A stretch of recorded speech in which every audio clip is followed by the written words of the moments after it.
Spain প্রবাসী ভাই বোনেরা আপনারা সকলে কেমন আছেন? আশা করি আপনারা সকলেই অনেক অনেক ভালো আছেন। আপনাদের সকলের দোয়া এবং ভালোবাসায় আমি তন্ময় ভালো আছি। আমাদের আজকের ভিডিওতে অত্যন্ত গুরুত্বপূর্ণ শব্দার্থ শেখাবো। আপনারা যারা স্প্যানিশ ভাষা শিখতে চান বা শেখার জন্য চেষ্টা করতেছেন, তারা সকলে একটু মনোযোগ সহকারে আমাদের আজকের সম্পূর্ণ ভিডিওটি দেখবেন।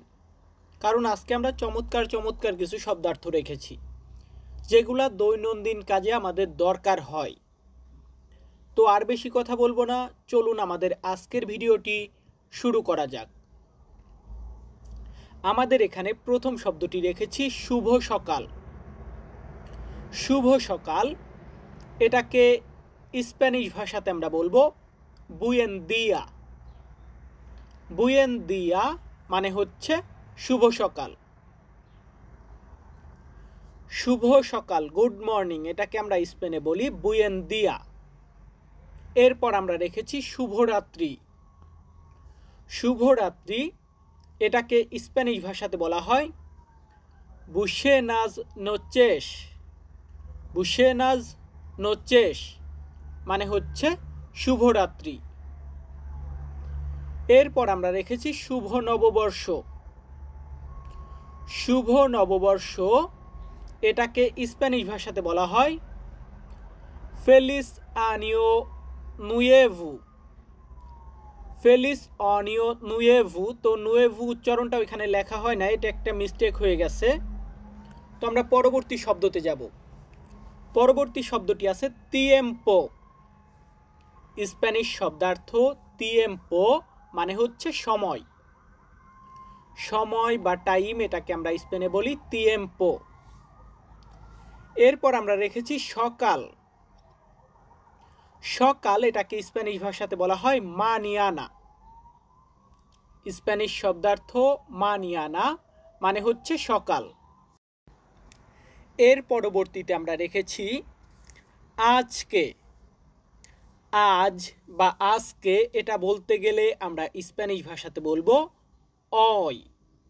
স্প্যানিশ শব্দার্থ অয়। অয় মানে আজকে। ইংরেজিতে আমরা বলি টুডে, এটাকে স্পেনে বলা হয় অয়। এর পরবর্তী শব্দটি রাখা আছে কখন। তুমি কখন কাজে যাবে, কখন এই কাজটা শেষ হবে। কখন, এটাকে স্পেনে বলা হয় কুয়ান্দো। স্প্যানিশ ওয়ার্ড কুয়ান্দো মানে হচ্ছে কখন। এর পরবর্তীতে এখানে রাখা আছে গতকাল। যে দিনটা চলে গিয়েছে, স্টারডে বা গতকাল, এটাকে স্পেনে বলা হয় আয়ের। স্প্যানিশ শব্দার্থ আয়ের। আয়ের মানে গতকাল। কি মানে গতকাল? আয়ের মানে গতকাল। এরপরে এখানে রাখা আছে জুতা। জুতা বা স্যান্ডেল, এটাকে স্প্যানিশ ভাষাতে বলা হয় সাপাতোস। স্প্যানিশ শব্দার্থ সাপাতোস মানে হচ্ছে জুতা বা স্যান্ডেল। এর পরবর্তীতে রাখা আছে সঠিক। আপনি একটা কাজ করেছেন, কাজটা সঠিক হয়েছে। তো সঠিক, এটাকে স্পেনে বলা হয় correcto। স্প্যানিশ শব্দার্থ correcto। correcto মানে সঠিক। তো আমরা এখন দ্বিতীয় ধাপে চলে যাচ্ছি। আমাদের দ্বিতীয় ধাপের প্রথম শব্দটি আছে পানি। পানি বা জল, এটাকে স্পেনে বলা হয় আগুয়া। স্প্যানিশ শব্দার্থ আগুয়া। আগুয়া মানে পানি। কি মানে পানি? আগুয়া মানে পানি। পানির পরে এখানে রাখা আছে দুধ। দুধ, এটাকে স্প্যানিশ ভাষাতে বলা হয় লেচে। স্প্যানিশ শব্দার্থ লেচে। লেচে মানে দুধ। ইংরেজিতে আমরা মিল্ক বলি, এটাকে স্পেনে আমরা লেচে বলি। এর পরবর্তীতে আমরা রেখেছি কফি। কফি, এটাকে স্প্যানিশ ভাষাতে বলা হয় কাফে। স্প্যানিশ শব্দার্থ কাফে। কাফে মানে কফি। কফির পরবর্তীতে আমরা রেখেছি কি রেখেছি? আমরা রেখেছি শাকসবজি। আমরা বিভিন্ন ধরনের শাকসবজি খাই, ভেজিটেবল। এটাকে স্প্যানিশ ভাষাতে বলা হয় বেরদুরাস।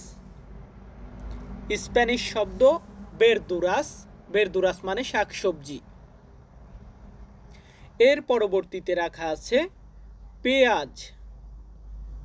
আমরা যে পেঁয়াজ খাই, পেঁয়াজকে স্প্যানিশ ভাষাতে বলা হয় সেবোইয়া। স্প্যানিশ শব্দার্থ সেবোইয়া। অনেকে সেবোল্লা উচ্চারণ করতে পারেন, বাট এখানে আর্টিকেলের জন্য, স্প্যানিশ আর্টিকেলের জন্য আমরা এলের উচ্চারণটা করি না, আমরা সেবোইয়া বলি। এরপরে আছে আলু। আলু এটাকে স্প্যানিশ ভাষাতে বলা হয় পাপাস। স্প্যানিশ শব্দার্থ পাপাস মানে হচ্ছে আলু। আলুর পরে রাখা আছে কি? আলুর পরবর্তী শব্দটি রাখা আছে মসুর ডাল।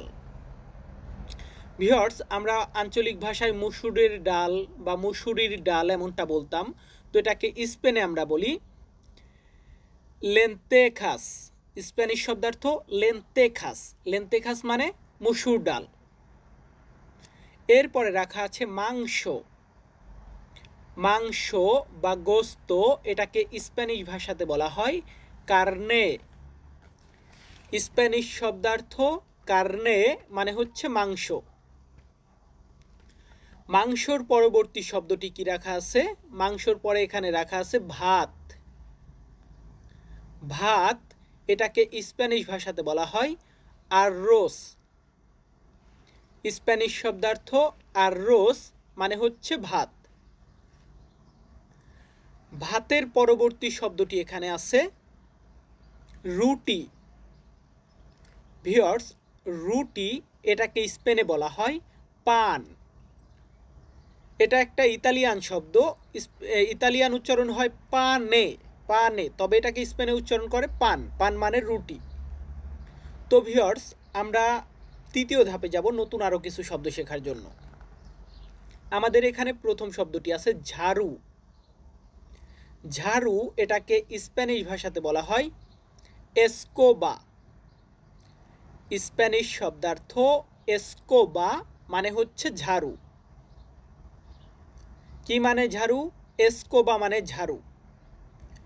ঝাড়ুর পরবর্তী শব্দটি আছে পরিষ্কার। পরিষ্কার এটাকে স্প্যানিশ ভাষাতে বলা হয় লিম্পিও। লিম্পিও মানে হচ্ছে পরিষ্কার। পরিষ্কারের পরবর্তী শব্দটি কি রাখা আছে? এটা আছে পরিষ্কার করা। এখনই বলতে পারেন, ভাই পরিষ্কার আর পরিষ্কার করা এটা আলাদা হলো নাকি? দেখুন, পরিষ্কার করা ওইটা কোনো কিছু করা বা ভার্ব হয়ে যায়, এটাকে আমরা বলি লিম্পিয়েসা। লিম্পিয়েসা। আর পরিষ্কার এটা হচ্ছে লিম্পিও, দুটো আলাদা। এরপরে রাখা আছে নোংরা। নোংরা বা ময়লা এটাকে স্প্যানিশ ভাষাতে বলা হয় সুসিও। স্প্যানিশ শব্দার্থ সুসিও মানে হচ্ছে নোংরা বা ময়লা। এরপরে রাখা আছে অনেক। অনেক, খুব বা বেশি এমনটা বোঝাতে গেলে আমরা স্প্যানিশ ভাষাতে বলবো মুচোস। স্প্যানিশ শব্দার্থ মুচোস মানে হচ্ছে অনেক বা বেশি। এরপরে রাখা আছে কি? এরপরে রাখা আছে নতুন। নতুন এটা বলতে গেলে আমরা স্পেনে বলবো নুয়েভো। স্প্যানিশ শব্দার্থ নুয়েভো মানে হচ্ছে নতুন। আমার সাথে বলবেন প্লিজ, কি মানে নতুন? নুয়েভো মানে নতুন। এর পরবর্তী শব্দটি আছে আমার।